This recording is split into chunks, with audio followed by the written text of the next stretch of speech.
Hey guys, Mike Robertson of RobertsonTrainingSystems.com and Indianapolis Fitness and Sports Training. Here to talk to you today about your hip and your pelvic position when you're setting up for a 2 kettlebell front squat. So really detailed video today, really focused video, because the 2 kettlebell front squat is one of my favorite exercises.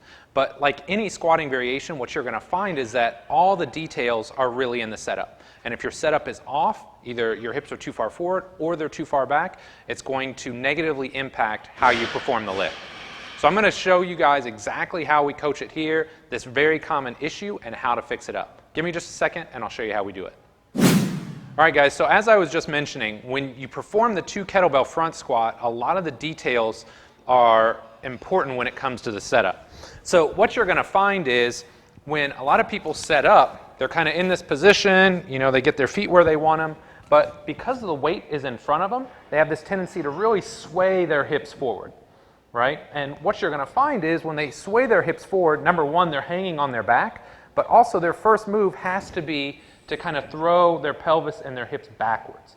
So what I have to cue a lot of my clients and athletes to do is, you know, get their feet and hips where they want them, and then think about pulling your hips back underneath you, right? So when you do that, you should have all your joints stacked on top of each other.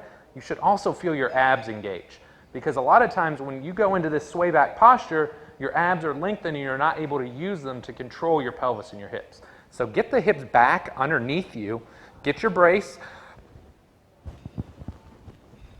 and then squat.